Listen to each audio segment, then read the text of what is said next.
Sí, doctora. Sí, doctora. Bien, vamos a empezar la clase de reanimación cardiopulmonar. Son dos clases en una. Vamos a empezar con el RCP básico, que ya ustedes han llevado la práctica presencial, la práctica virtual y ahora viene la teoría. Entonces ya deben estar listos para responder, ¿no? Las preguntas. Es esencial saber diagnosticar la parada cardiorrespiratoria para poder tratarla o ver qué es lo que tenemos que hacer con este tipo de víctimas que se nos presentan eventualmente y de una manera brusca, ¿no? Es el cese brusco de las funciones vitales, de la conciencia, del latido cardíaco, ¿no? Y entonces es importante reconocerlo y saber diferenciarlo de otras entidades para poder, como vuelvo a repetir, tratarlo y darle el mejor porcentaje de supervivencia en cuanto al tiempo. Acá el tiempo es muy importante, ¿no? El punto clave es el reconocimiento precoz y la rápida respuesta que usted pueda dar para atender a esa víctima. Obviamente, cuando usted ve una persona caída en la calle, en el centro de trabajo, en la universidad, etcétera, usted lo primero que tiene que hacer es asegurar la escena, o sea, asegurar la supervivencia no solo de la víctima, sino también del reanimador, ¿no? Puede ser un terremoto, puede ser un incendio, etcétera. Entonces vamos a hacer la reanimación en un lugar donde estemos seguros, tanto la víctima como el reanimador. Eso primero. Luego uno va a diagnosticar la parada, ¿no?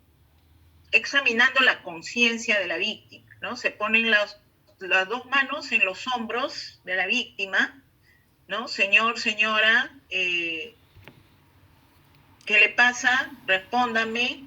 ¿Siente algún dolor o alguna molestia? Y si no responde, obviamente está inconsciente.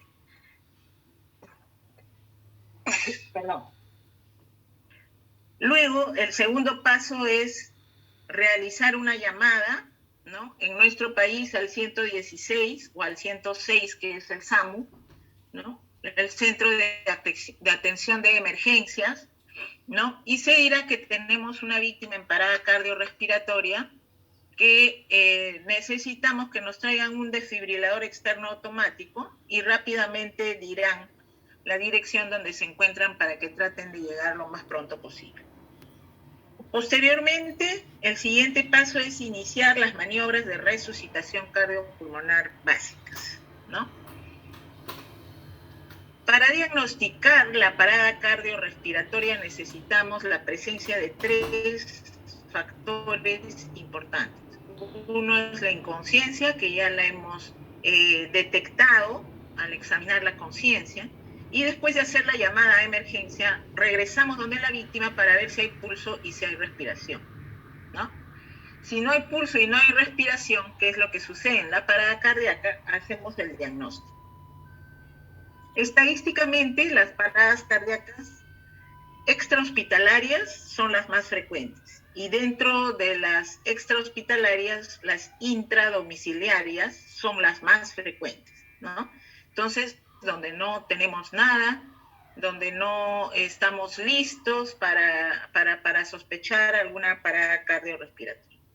Entonces, para ordenar nuestro trabajo de una manera organizada, se han diseñado cadenas de supervivencia, ¿no? La Asociación Americana del Corazón ha diseñado cadenas de supervivencia, donde después de hacer la detección de la inconsciencia en la víctima, nosotros hacemos la llamada solicitando el desfibrilador externo automático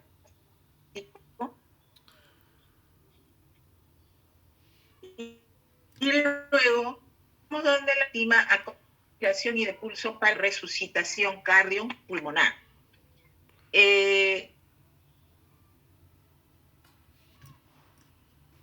Luego va a llegar la ayuda y ahí tenemos el tercer eslabón de la cadena de supervivencia, llega la ayuda trayendo el desfibrilador externo automático y haremos uso del DEA si es que es necesario, y si es que no, pues continuaremos con el RCP básico hasta reanimar a la víctima, ¿no? O trasladarla, ¿no?, a un sitio de emergencias donde le podamos los cuidados o soporte vital, para respiratorias y todo eso, ¿no? Ahí tenemos la cadena de supervivencia para exhalar. Luego tenemos las paradas cardíacas intrahospitalarias, ¿no? Y si comparamos esta cadena de supervivencia para parada cardíaca intrahospitalaria con la de extrahospitalaria, vemos que hay una gran diferencia. La gran diferencia está en que en el hospital nosotros estamos monitorizando a la víctima constantemente, ¿no? Cada 5 minutos tenemos monitores y prevenimos que no solamente se va a detectar mayor mortalidad de la víctima, ¿no? Doctora, su audio está fallando. Estamos monitorizando y vigilando constantemente, porque en los hospitales nosotros clasificamos. Ya, gracias. ¿Ahora me escuchan? A ver, un momentito. ¿Ahora sí? Vale, ahí me está el audio.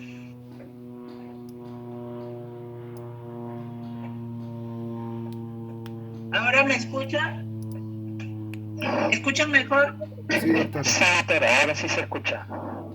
¿Sí? Sí, doctora. Ya, gracias. Gracias. Pueden interrumpir, por favor, cuando gusten, ¿ya? Si no me escuchan bien o si no ven bien. Bien, les decía que la cadena de supervivencia para parada cardíaca intrahospitalaria tiene la diferencia de que en el primer eslabón nosotros estamos monitorizando a la víctima.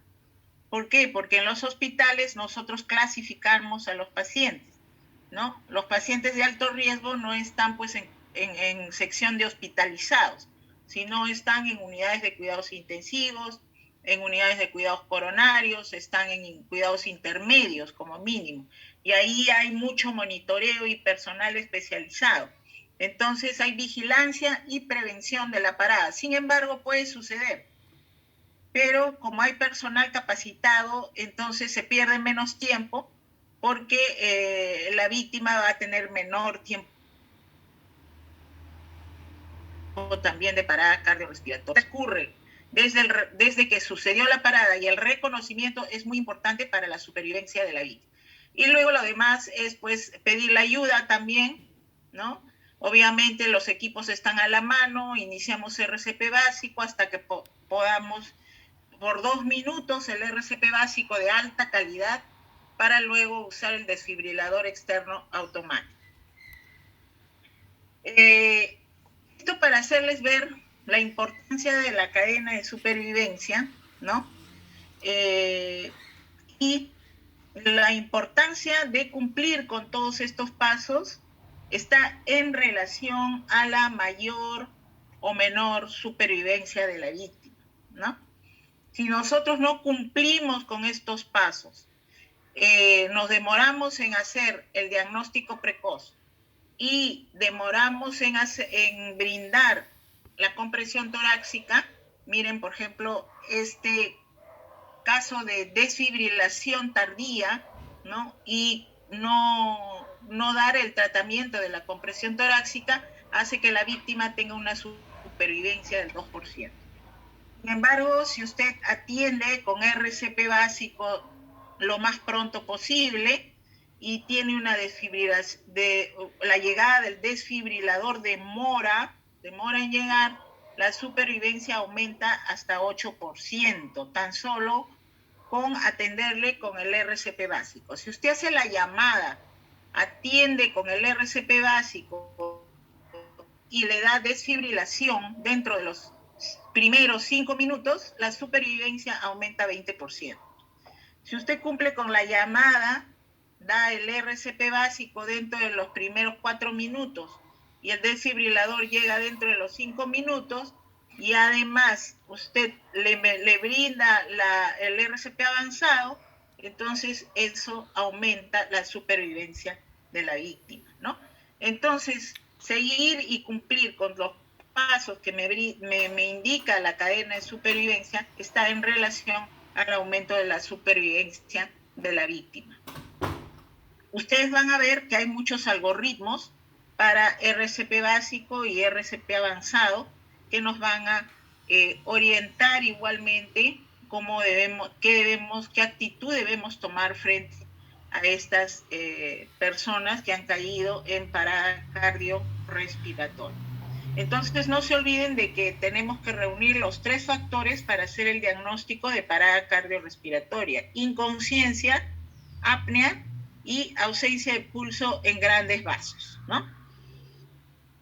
Vamos a empezar entonces en qué consiste esto de RCP básico de alta calidad.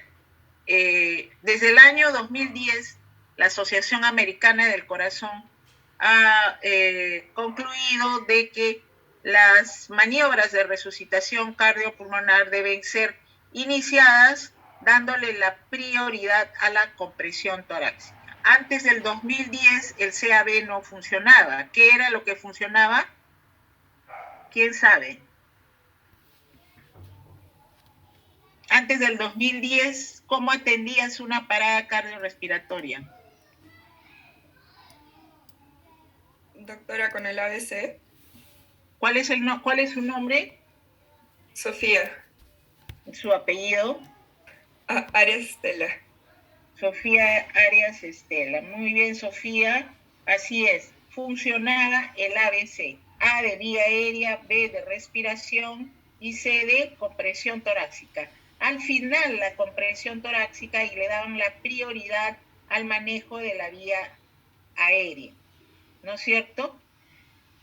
Pero después del 2010, la Asociación Americana del Corazón, después de revisar muchos estudios, sacó una recomendación muy importante, ¿no?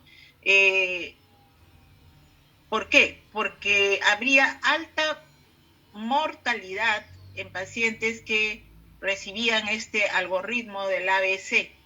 Entonces, suponieron que algo estábamos haciendo mal. ¿Qué es lo que estamos haciendo mal? Y era no darle la prioridad a la bomba, ¿no? Porque si ustedes recuerdan la etiología de la parada cardiorrespiratoria, en un 60% está a favor de la enfermedad coronaria, ¿no? Del síndrome de insuficiencia coronaria aguda. Esa es la causa del 60% de más de la mitad de las paradas cardiorrespiratorias. Entonces teníamos que atender con prioridad al corazón y darle la compresión torácica como primer paso.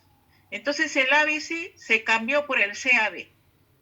Esa es una de las razones por las cuales el RCP actualmente se llama todavía de alta calidad, aquella que va a dar prioridad a la compresión torácica. ¿No vamos a atender la vía aérea? Sí, vamos a atender la vía aérea, pero no va a ser la prioridad desde el año 2010, ¿ya? Incluso hay guías que recomiendan, si usted no desea dar el apoyo ventilatorio, es suficiente con que usted dé la compresión torácica. Entonces, siempre C de compresión torácica, A de vía aérea y B de respiración asistida. ¿Cómo vamos a hacer la compresión torácica? Talón de la mano dominante en la unión de 2 líneas. La línea horizontal que une las mamilas con la línea vertical que pasa por el centro del esternón. La mano dominante puede ser la derecha o la izquierda, con la que usted haga más fuerza. Talón de la mano dominante, como ve acá, con los dedos extendidos, y encima va la mano que no es dominante con los dedos flexionados, ¿no? Sobre la otra mano. Vuelvo a repetir, la unión, las líneas horizontal que unen las mamilas con la línea vertical que pasa por el centro del esternón. Miren cómo va la posición de las manos. La fuerza la voy a hacer con el talón de la mano dominante. Debe haber compresión y relajación del tórax. El mismo tiempo de compresión debe ser utilizado para el mismo tiempo de relajación. Con la compresión impulso la sangre hacia los tejidos y con la descompresión obtengo el llenado ventricular derecho para que en mi próxima compresión yo impulse mayor cantidad de sangre. Esa compresión va a ser hecha con una frecuencia mínima de 100 a 120 por minuto. Comprimir el tórax de un adulto 100 a 120 veces por minuto es bastante trabajo, hay que hacerlo con fuerza, rápido, ¿no? De tal manera que yo pueda garantizar la oxigenación de los tejidos durante ese tiempo. ¿Con qué profundidad debe ser hecha esta compresión? En adultos mínimamente 5 centímetros, aunque a partir del año 2015 se ha aumentado en medio centímetro más, ¿no? 5.5 centímetros, y no se debe exceder, dicen las recomendaciones, más de 6 centímetros de profundidad en el adulto. Pero para fines de este curso, fines académicos, vamos a considerar mínimamente 5 centímetros de profundidad de la compresión torácica. Entonces estamos examinando frecuencia, profundidad, reexpansión. Así como comprimo, debo dejar reexpandir el tórax por las razones que ya he mencionado. Además, esta compresión torácica debe ser ininterrumpida, no la debo suspender por ningún motivo. Solo por una razón se debe suspender la compresión torácica. ¿Cuál es? ¿Cuál es la razón por la cual debo suspender la compresión torácica? Solo por esa razón. ¿Quién sabe? ¿Para ventilar, doctora? No. ¿En qué momento se suspende la compresión torácica? Para ventilar no se suspende la compresión torácica. Cuando el paciente reacciona. Obviamente cuando el paciente reacciona, pero hay otra razón. Cuando se encuentran en peligro, doctora. ¿Se encuentran en peligro qué? Debido a la situación. O sea, no has asegurado la escena.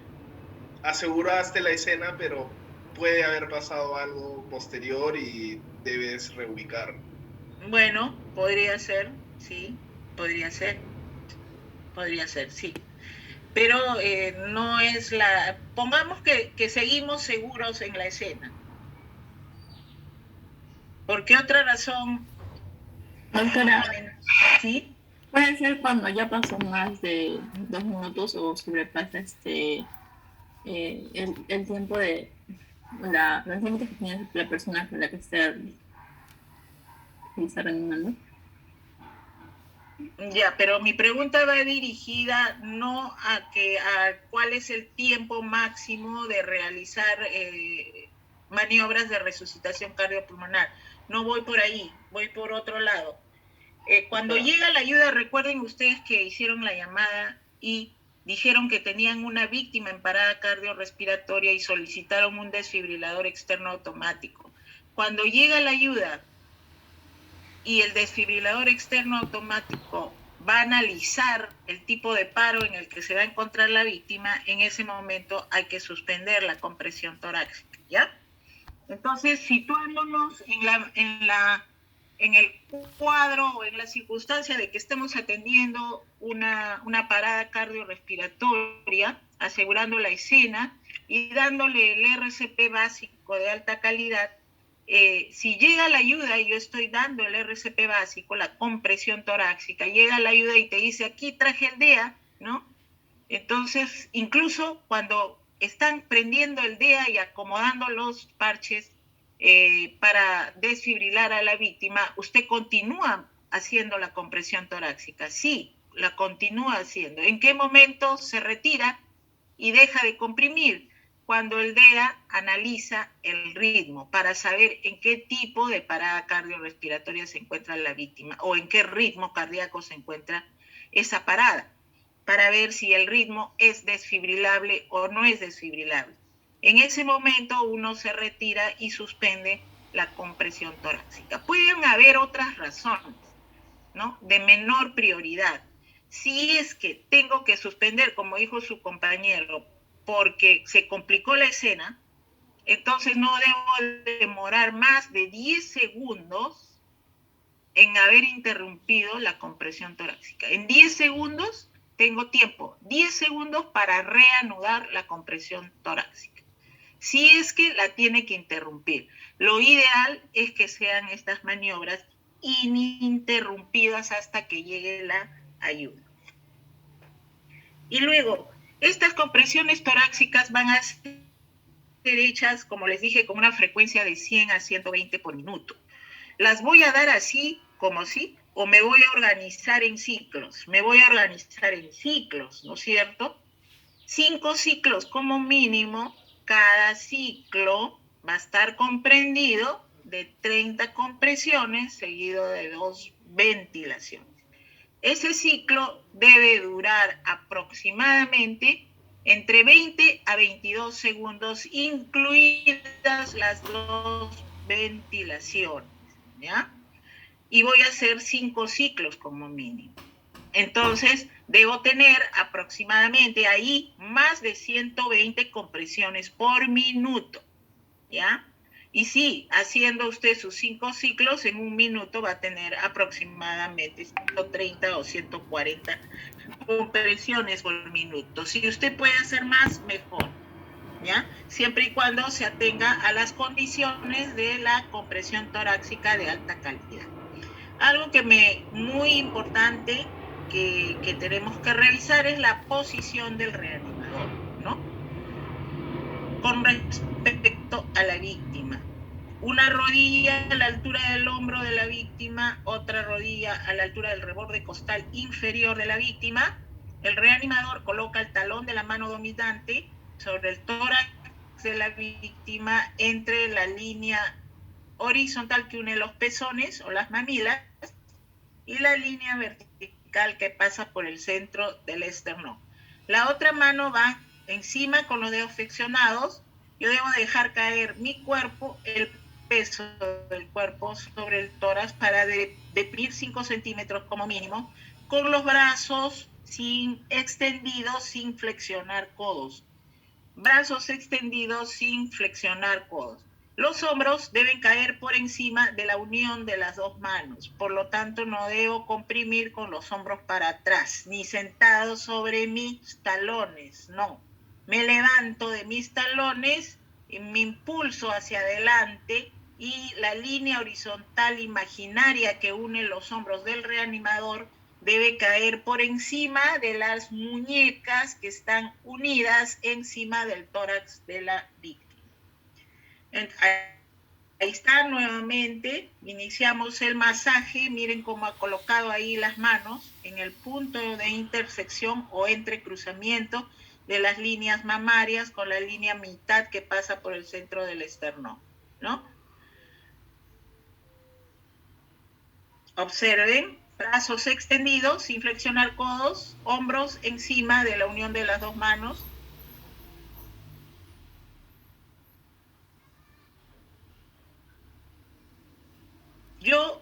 El reanimador se impulsa hacia adelante, ¿ya? La cadera lo impulsa el tórax hacia adelante. Los codos trabados sin flexionar los codos. Mi cuerpo no se mueve, la fuerza es hacia abajo para deprimir el tórax de la víctima. Tiempo de compresión igual a tiempo de descompresión. Mínimamente 5 centímetros. 30 compresiones seguida de 2 ventilaciones.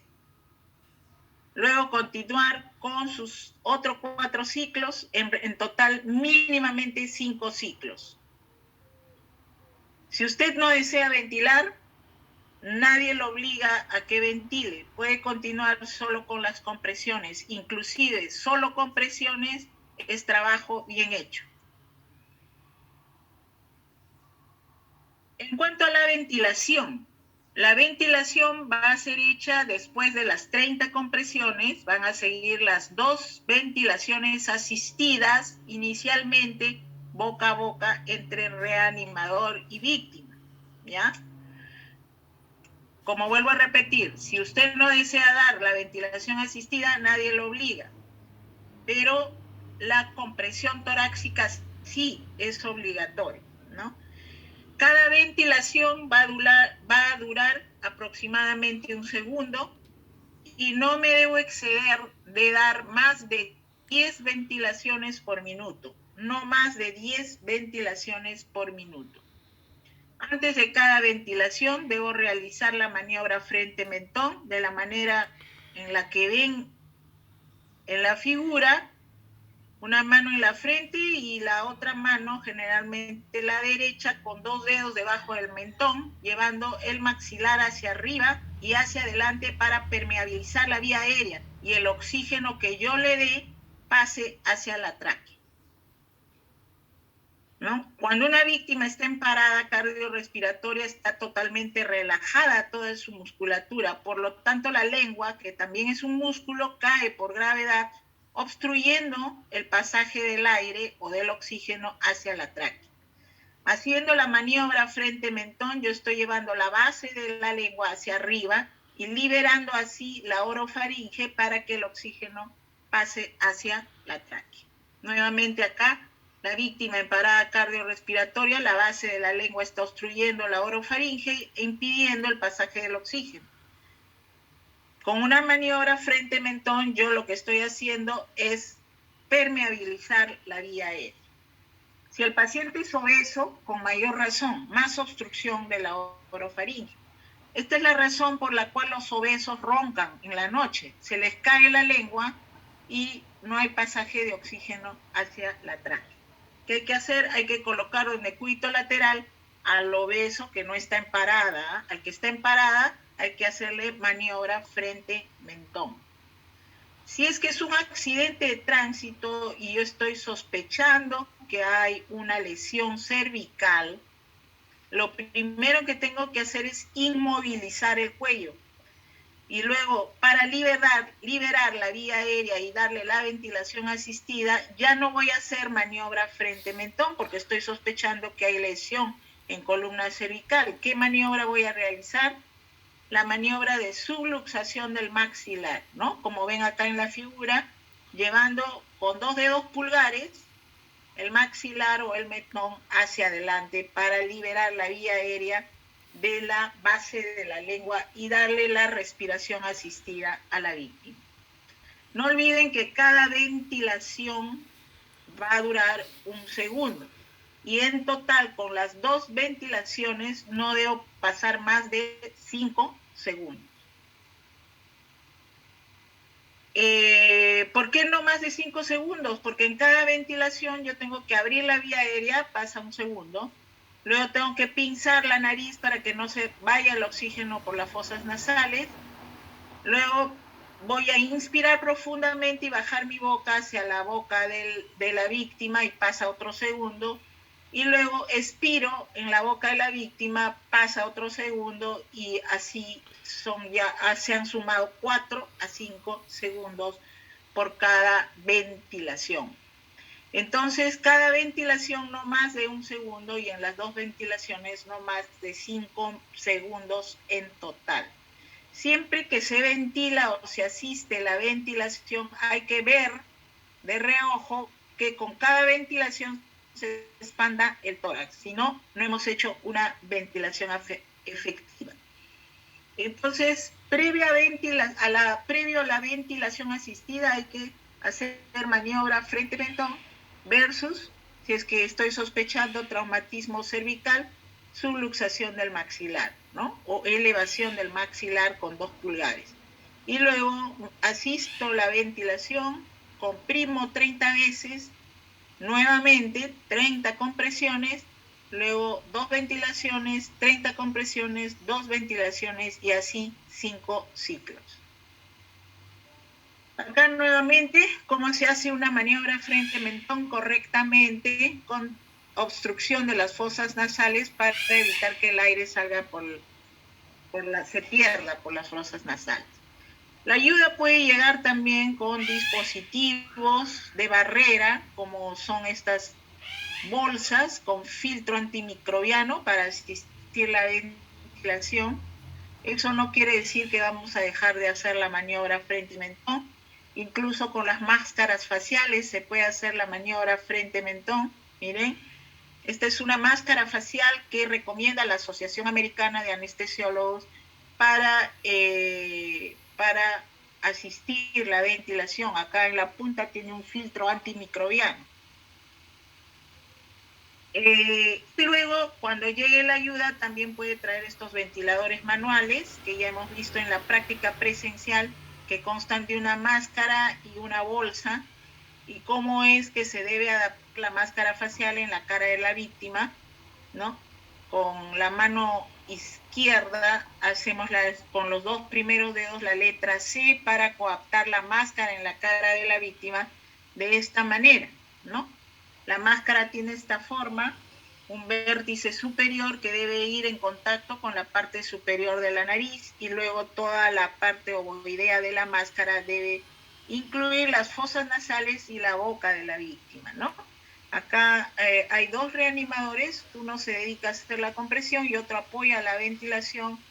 Miren cómo en este caso con la mano derecha está agarrando la máscara facial, haciendo la letra C para coaptar la máscara y que no se escape el oxígeno por los costados, y los otros 3 dedos de la mano izquierda deben elevar el maxilar, como dice la flecha, hacia arriba y hacia adelante para permeabilizar la vía aérea. Esta es la manera correcta de permeabilización de la vía aérea cuando llega el ambú, ¿no? Con la otra mano, la mano derecha, hay que comprimir la bolsa para darle el apoyo oxigenatorio adecuado.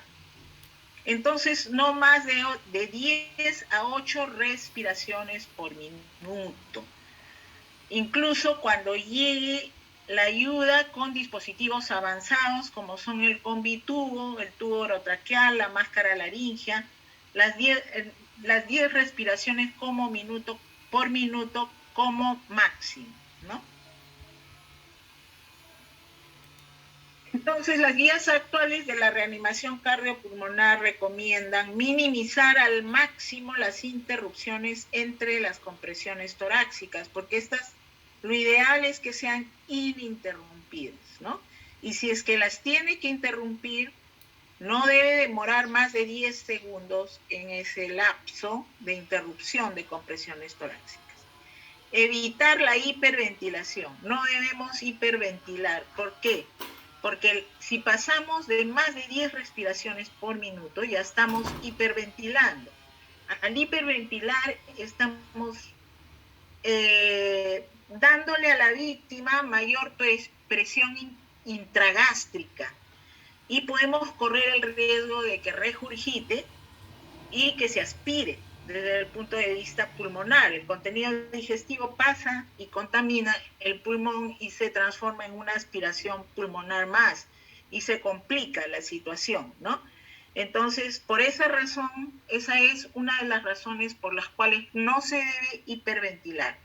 ¿Por qué otra razón no se debe hiperventilar? ¿Alguien sabe?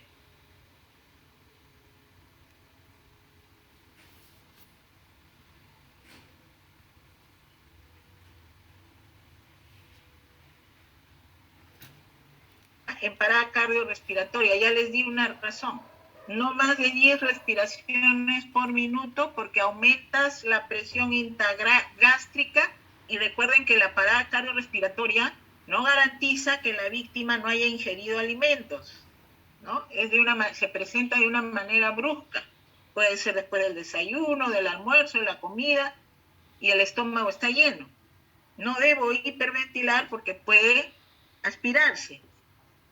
¿Por qué otra razón no debo hiperventilar? ¿Alguien tiene alguna idea?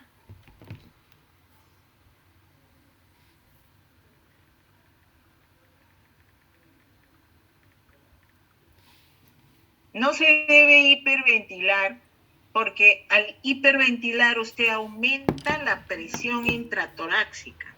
Y al aumentar la presión intratorácica, usted está disminuyendo el retorno venoso. Al disminuir el retorno venoso va a haber menor aporte para el corazón derecho por lo tanto, en mi próxima compresión torácica va a haber menos volumen de sangre.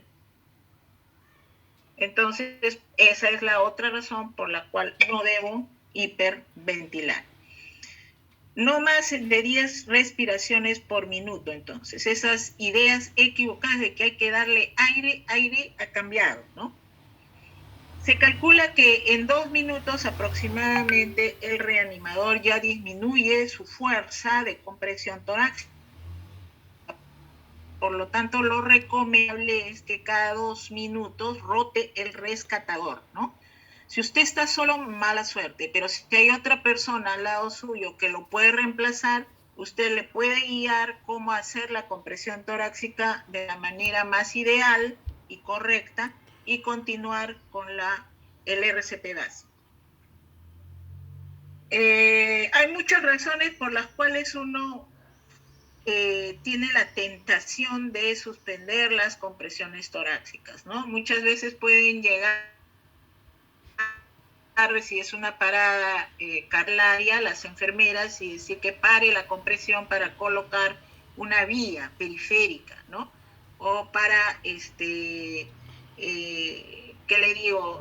Que prendan el desfibrilador, etcétera. No, el que está comprimiendo se dedica a comprimir. Las demás personas, si es que hay más personas, como es en el hospital, cada quien se dedica a hacer su función, ¿no? El que comprime, comprime y no se mueve de la compresión.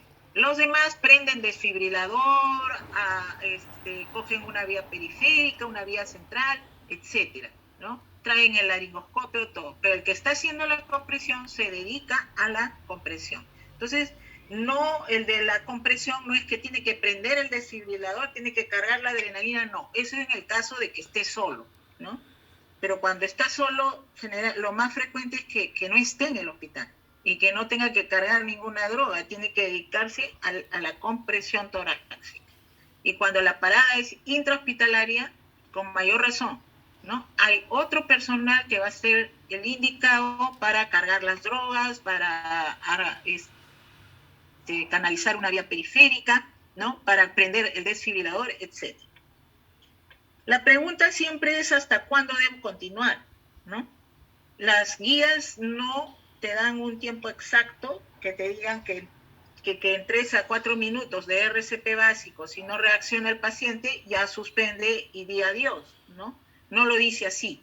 La guía dice que si el reanimador ha presenciado o no ha presenciado el paro, si sabe qué diagnóstico tiene el paciente o qué diagnóstico está a favor o en contra de continuar el RCP, lo deja a criterio del reanimador. El reanimador dirá si quiere seguir con las maniobras de RCP o si no, de acuerdo a si ha presenciado o no el paro, suspenderlas ya, ¿no? Lo que se sabe teóricamente es que la neurona ya no vive más de 4 a 5 minutos sin oxígeno, ¿no? 4 a 5 minutos de hipoxia, la neurona supuestamente ya debe lesionarse, teóricamente.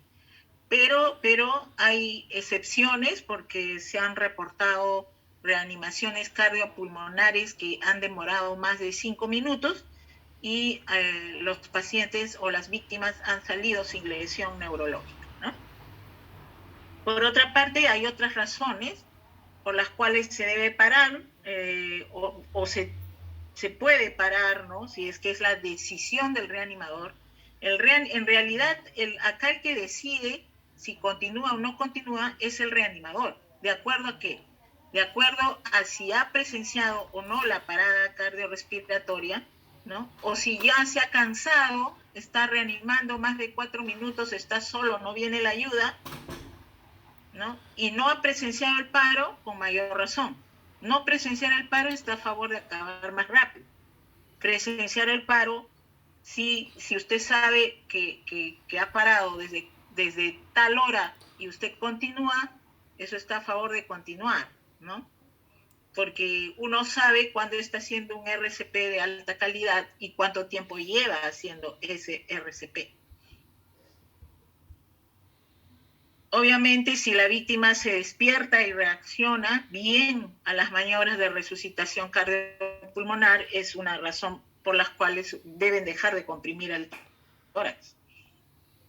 Si han pasado más de 2 minutos, sabemos que en 2 minutos la fuerza disminuye, la operatividad del reanimador disminuye y hay que buscar otra persona que me ayude a continuar con las compresiones torácicas. Si no existe, ni modo, ¿no? No hay otra oportunidad. Ya uno sabe cuando sus maniobras de resucitación cardiopulmonar están siendo menos efectivas. Cuando estamos en el hospital es diferente, porque incluso monitorizamos la compresión torácica con la capnografía, ¿no? Con la capnografía.